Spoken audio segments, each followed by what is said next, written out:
Call me toxic all you want, but sometimes I absolutely eat up love triangles in fantasy books. Like, it really just keeps you on the edge of your seat. What can I say? So today, let's rapid fire through 5 romantasy books that have a little bit of a love triangle. Disclaimer, I know that not all of these are technically like love triangles. A lot of them are considered love entanglements a la Tracy Deonn, if you know, you know. Which leads me into my first recommendation, The Legendborn Cycle by Tracy Deonn. This is a YA urban fantasy where the romance is definitely a subplot, but that being said, I'm kind of absolutely obsessed with it.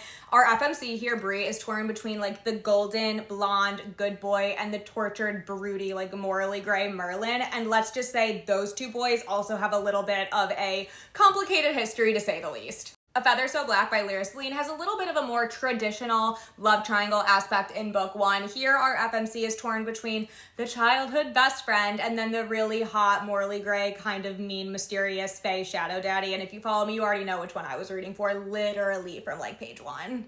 Although that part is a little bit more stereotypical, this book actually feels extremely unique because it is full of authentic Celtic lore, and it is also a Dark Swan Lake retelling, which I absolutely love.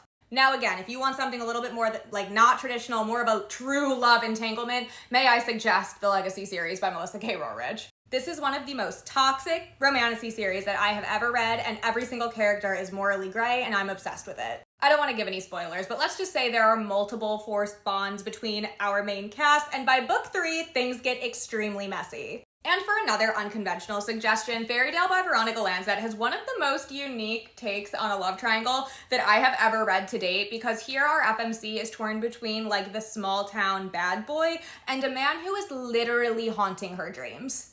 And let's just say it gets even more complicated than that. If you know, you know. And last for this list, I will be including the David Bad trilogy by S.A. Chakraborty. This is another example where this is definitely fantasy forward and the romance is a small subplot, but I do love the romance in this. Here, our FMC is thrown into the mythical land of the Jinn, where she becomes close with an ancient, legendary Jinn warrior, and then she also slowly befriends the Jinn prince himself, even though he does drive her insane for most of this series. What other books would you guys add to this list? Let me know in the comments.